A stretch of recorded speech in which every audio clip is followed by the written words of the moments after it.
could have a moment of silence that our military, law enforcement, all our first responders always return home safe.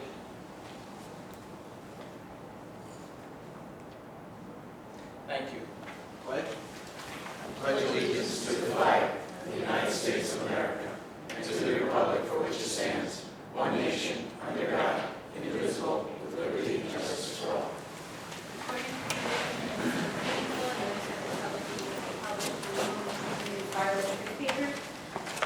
On the Middlesex County website, as well as on the bulletin board in the Middlesex County Administration Building at least 48 hours in advance of this meeting, which shall be entered into the minutes of the meeting. Roll call. County Commissioner Escobar. Here. County Commissioner Kenny. County Commissioner Coppell. Here. County Commissioner McCollum. Here. County Commissioner Nara. Here. County Commissioner Tamaro. Here. County Commissioner Director Rios. Here, we have recognitions. Yes, proclaiming March as Nutrition Month in Middlesex County. Is there a motion to adopt above recognition? Motion to adopt. Second. Roll call. County Commissioner Escobar. Yes. County Yes. Commissioner Kenny. County Commissioner Yes. Coppell. County Commissioner McCollum. Yes. County Commissioner Nara. Yes. County Commissioner Tamaro. Yes. County Commissioner Director Rios. Yes. Presentation introducing the 2024 budget. To the members of the Middlesex County Board of County Commissioners, our workforce, our residents, tonight I'm proud to present the 2024 Middlesex County operating budget. This budget is a testament to our county's unwavering commitment to not only serving our residents and businesses, but to providing the highest quality of services at the lowest possible cost. Through meticulous financial management, Middlesex County has consistently operated with fiscal prudence, reducing taxpayer burden while maximizing return on investment. This is evident in our attainment of the coveted AAA bond rating for the 23rd consecutive year. Our prudent spending practices have enabled us to minimize debt, build cash reserves, and invest our resources wisely. Furthermore, the 2024 budget reflects our ongoing efforts to navigate the challenges of rising costs of living and inflation. Despite these external factors, we have allocated funding to critical areas that will improve the lives of our residents now and well in the future. One such area is infrastructure development, where our commitment is evident in the allocation of the $77.6 million through our capital investment fund. This program will finance essential projects such as road improvements, bridge repairs, park enhancement, facility upgrades, information technology infrastructure, and asset lifecycle management solutions. In fact, over the past 10 years, the county has invested over $500 million in roadways, bridges, parks, and buildings. But our investments in infrastructure go beyond these ongoing necessities, to include a focus on transformative, future-forward investments designed to drive economic growth and improve our residents' quality of life for years to come. Our Community Innovation and Opportunity Strategic Investment Plan is a prime example. The CIO Strategic Investment Plan will reimagine the Middlesex College campus into a regional destination for academics, athletics, the arts, and entertainment, and while bringing tremendous opportunities for area businesses. A project of this scale would not be possible without the county's strong fiscal foundation that allows us not to just make it a reality, but to envision it in the first place. Our investment in building a better future embraces the concepts of innovation, enhances operational efficiency, and empowers our decision-making processes at every turn. In the coming weeks, we will continue to engage in a thorough analysis of each program and expense. We will explore all avenues to ensure that we meet the evolving needs of our residents. I extend my sincere gratitude to County Commissioner Leslie Coppell, our dedicated finance chair, and to our exceptional county workforce for their relentless efforts in crafting this budget. This budget did not happen overnight. This budget has been in the work process since, I'm going to say, last August, July, August, and it took everyone in our workforce to be part of this. And I thank everybody for being part of that. With that, I invite our county's Chief Financial Officer, Nick, to provide an overview of the 2024 Middlesex County budget. Thank you.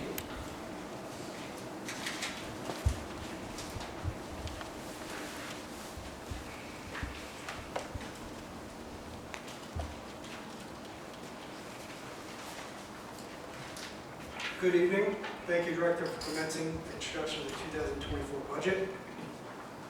Prior to moving forward with the presentation, I did want to acknowledge a few parties who not only play a vital role in the Finance Department, but the annual budget cycle itself. Isam Abbas, our Budget Director, Sangul Chichik and Jasmine Green, two of our top financial controllers, and Joe Pruitti, our Treasurer. I would also like to recognize the continued support from our Commissioner Board. Furthermore, Finance Chair Leslie Capo, Director Rios, and last but not least, John Palomino, our County Administrator. When looking at the core segments of our 2024 operating budget in relation to 2023, you will see a series of increases and decreases. Under the main section of expenses, we see an overall salary and wage increase of approximately $5 million. This is a number that is primarily composed of negotiated wage increases set forth between the governing body and various unions.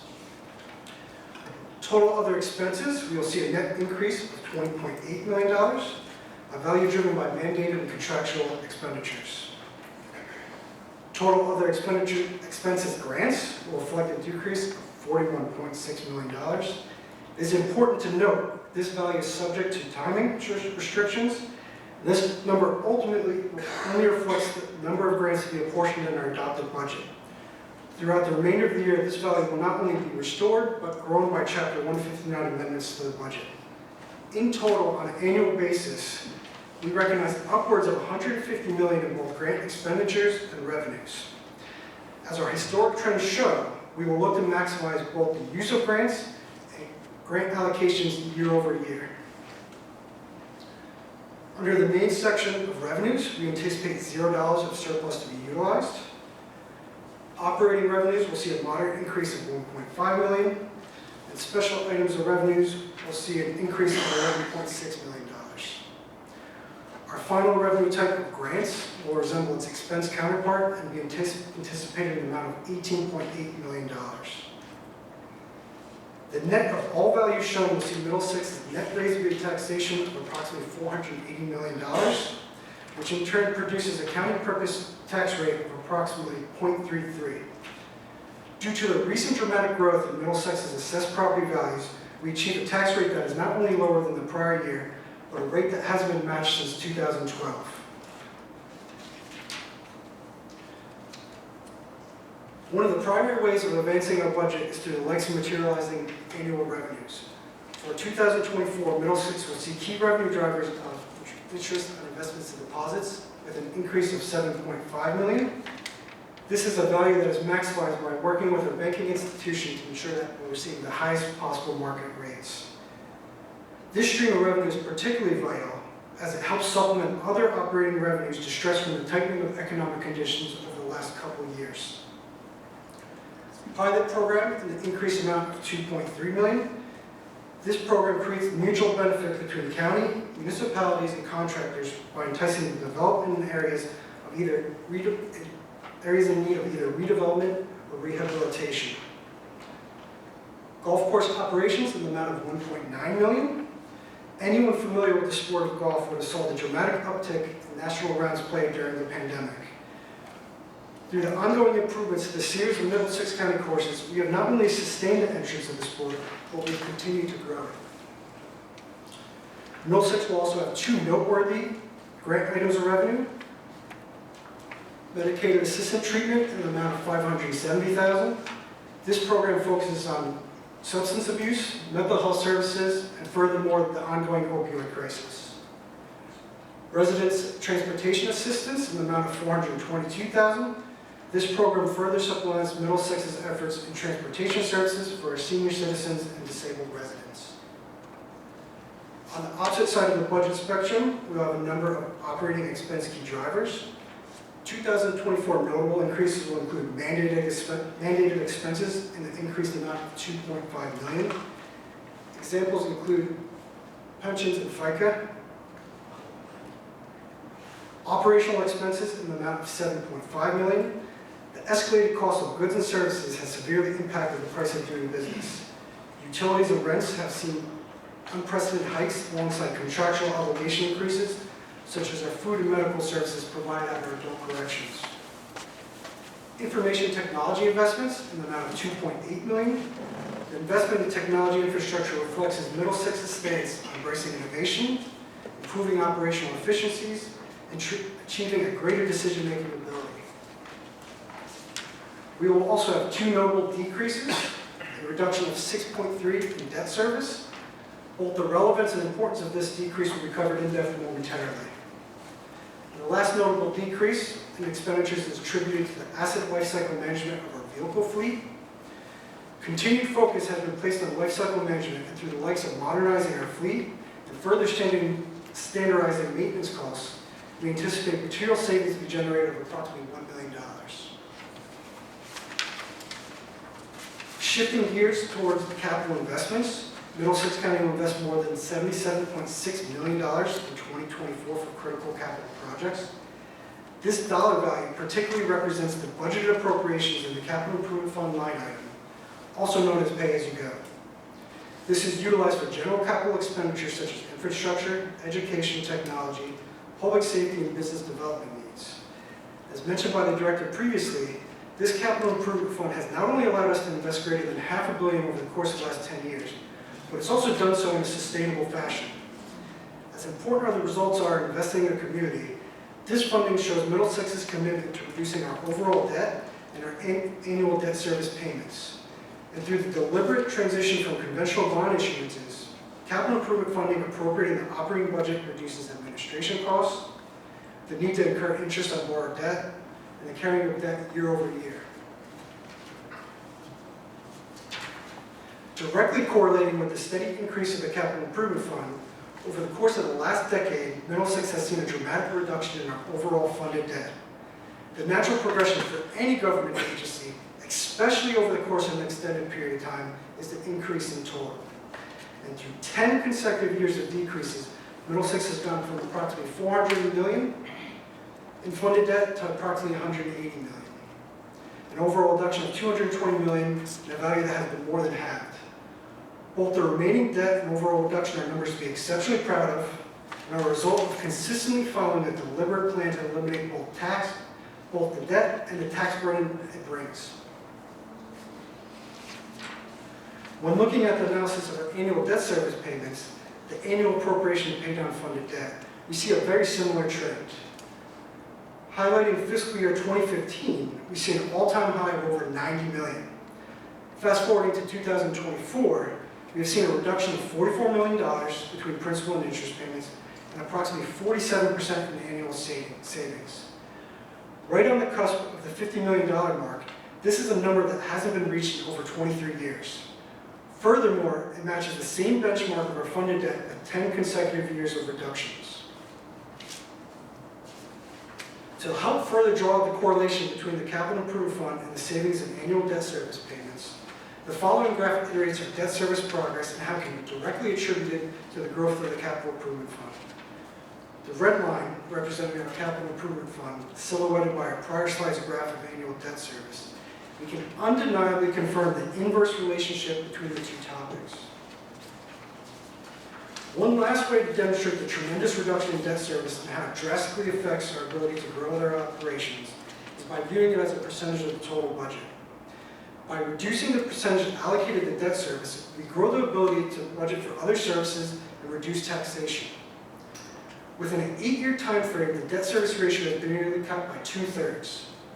In 2016, we saw a debt service ratio of approximately 22%, meaning that for every $1 taxation raised, 22 cents of that would have went directly to debt service. 2020, 14%, 2024, 8%, and by 2028, we strive to equal to or less than 4% of the annual budget allocated to debt service payments. One last key component of any capable government agency is its surplus fund balance level. Since embarking on a mission since 2010 to build our surplus, Middlesex has increased our appropriations by approximately $96 million, an increase of 840%. With a balance of $107 million, we achieve a surplus ratio of 18%, surpassing the base ratio of 15% set forth by our bond rating agencies. The ability to not only match, but to exceed the recommended surplus ratio demonstrates a highly coveted benchmark and indicates finances are effectively being managed, and thus further strengthening our long-standing AAA bond rating. That concludes my presentation of the 2024 budget introduction. Thank you, Nick.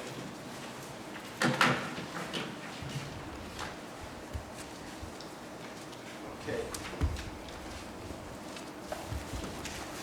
At this time, I'd like to open up the public discussion on resolutions number 24-318 and 24-319, if anybody has comments. Seeing none? Second. All in favor? Opposed? Motion carries. Okay, we're going to vote on these separately. So is there a motion to adopt resolution number 318? Second. Roll call? County Commissioner Escobar Garber? Yes. County Commissioner Kenny? County Commissioner Poppins? Yes. County Commissioner McCollum? Yes. County Commissioner Nara? Yes. County Commissioner McNair? Yes. County Commissioner Director Rio? Yes. And now, is there a motion for adopting resolution number 319? Second. Roll call? County Commissioner Escobar Garber? Yes. County Yes. Commissioner Kenny? County Commissioner Poppins? Yes. County Commissioner McCollum? Present but abstaining. County Commissioner Nara? Yes. County Commissioner Canaro? County Commissioner Director Rio? Yes. Okay, the clerk will read the summary of the proposed budget. Total general appropriations for 2024 is $592,212. For 2023,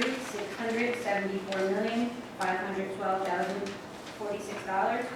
Less anticipated revenues for 2024, $111,662,803. For 2023, $213,613,545. Amount to be raised by taxation, county purpose tax for 2024 is $480,549,197. And for 2023, $460,898,501. Is there a motion to introduce the 2024 budget? Second. Roll call? County Commissioner Escobar Garber? Yes. County Commissioner Yes. Kenny? County Commissioner Poppins? Yes. County Commissioner McCollum? Yes. County Commissioner Nara? Yes. County Commissioner Canaro? Yes. County Commissioner Director Rio? Yes. The clerk will read the county budget. Annual budget of the County of Middlesex for the fiscal year 2024. Be it resolved that the following statements of revenues and appropriations shall constitute the county budget for the year 2024. Be it further resolved that a summary said budget be published in the News Tribune in the issue of April 5th, 2024. The Board of Commissioners of the County of Middlesex does hereby approve the following as the budget for 2024.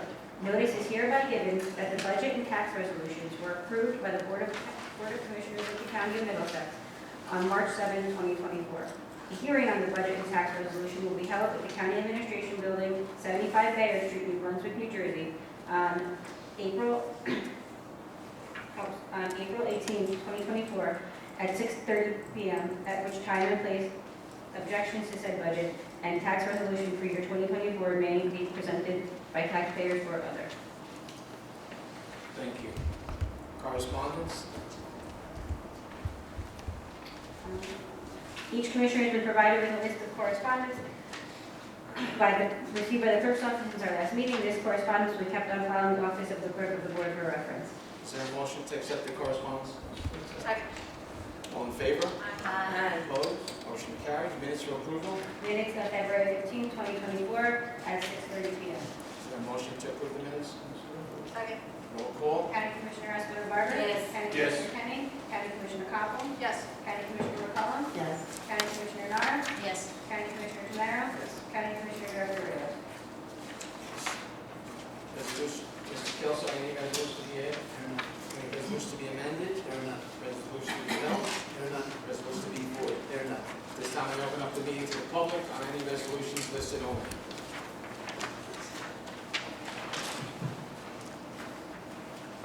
state your name and address, and you have 5 minutes.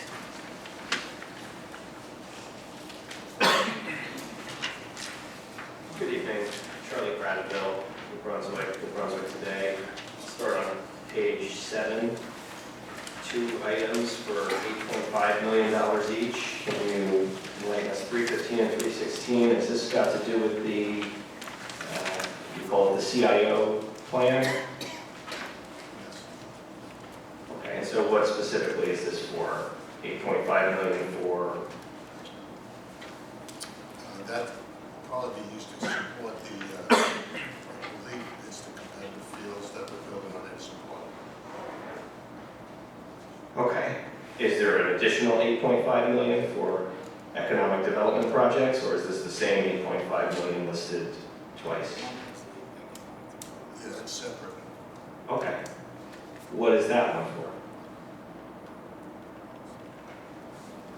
John?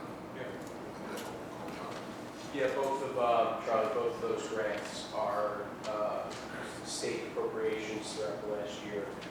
Both are state going towards supporting various aspects of the CIO program. Okay. So, and when we say CIO project, we mean the baseball project- stadium and the athletic And complex the student center. and the student center. As well as the Magnet School. What's that? As well as the Magnet School. Okay, so the magnet school is also part of this. What of that is economic development? You know, John? Yeah, so, Charlie, it's simple stated that both, not only the multi-purpose venue, but really all those facilities are going to draw additional follow-on impact, not only to college campus, but to businesses surrounding it. okay. And I'll move on to 322, the Insurance Commission. That is, they have public meetings, correct? That's correct. I've been trying to track down the schedule for those meetings. I've filed a couple of OPA requests and I haven't gotten a response from the clerk of the board. I want to just confirm, has my OPA request for this schedule been received? You should get it tomorrow. Should get it tomorrow. Thank you. 329, can somebody tell me about the, I guess this is contamination cleanup, ExxonMobil is the property owner. Can somebody tell me the backstory here and what's going on? Ron? Sure, monitoring wells are drilled in the public right-of-way to monitor the site to make sure that the petroleum product doesn't migrate. That's a DEP requirement. Okay, so this is an active ExxonMobil facility or? I Just don't a- believe it's active, Charlie, I can get you that information. Okay, is it like a filling station or some sort of larger facility? I will have to get you that information. I'll look forward to that. 342, can I just understand what is the Middlesex County Shelter? This is a shared service agreement with Ocean County for housing juveniles at the Middlesex County Shelter. Mark? It's been on our shelter system that was a juvenile facility, and it's just an overflow contract with Ocean County. If they have more people than they shelter can hold, we can take some. And what's the difference between the shelter and the juvenile facility? Juvenile detention is a secure facility, the shelter is a facility that judges will put kids in, but it's not a secure facility. They can actually be in. Thank you. And I think that's all of the resolutions. Anyone else in the public? Second. All in favor? Aye. Opposed? Okay, Mr. Kelso? Yes, no one has any resolution to exclude, therefore a motion would be in order to adopt the consent agenda consisting of resolution numbers 24-282 through resolution 24-357, excluding resolutions 24-318 and 24-319, which were previously voted upon. Is there a motion? Second. Roll call? County Commissioner Escobar Barber? Yes. County Yes. Commissioner Kenny? County Commissioner Poppins? Yes. County Commissioner McCollum? Yes. County Commissioner Nara? Yes. County Commissioner Tamara? Yes. County Commissioner Director Ritchie. Yes. At this time, I open up the meeting to the public.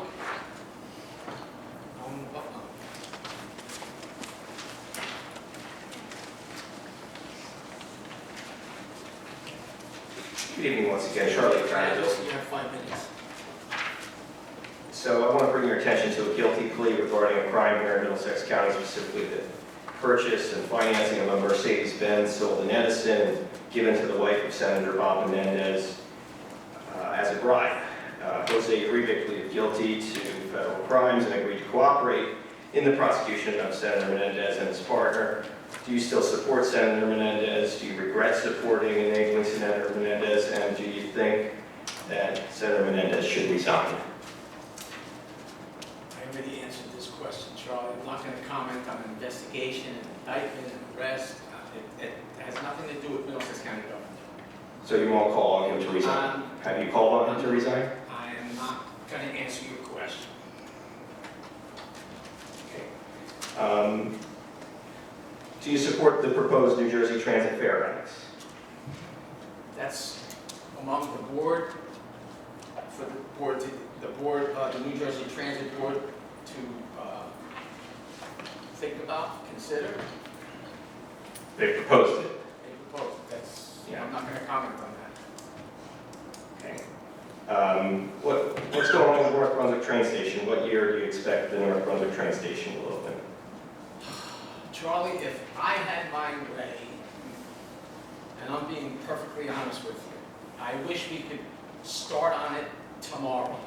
However, you have to understand that even though Middlesex County is the project manager, we still have to deal with Amtrak. We still have to deal with New Jersey Transit. We have to it's a big process of permitting and approval that is not just by us approving the project. So, you know, and I'm going to be honest with you, Amtrak is you know, they move at their own pace. Conrail moves at their own pace. And we're making every effort on our end to making sure that we apply for every permit and try to make every effort not to have any kind of delays for that. It was up to us, to this board. We've We've been talking about it for 20 years now, so I'm just asking, what year is it going to get done?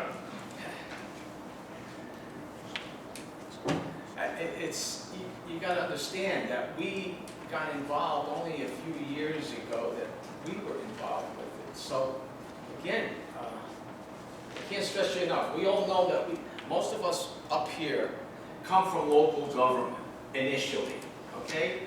And I dealt with them when I was on the council in Carteret, and with the railroads. They're hard to work with. They move at their own pace, you know, and there's all kinds of permitting that has to go on. It takes time. Not that I agree with it, but that's the process.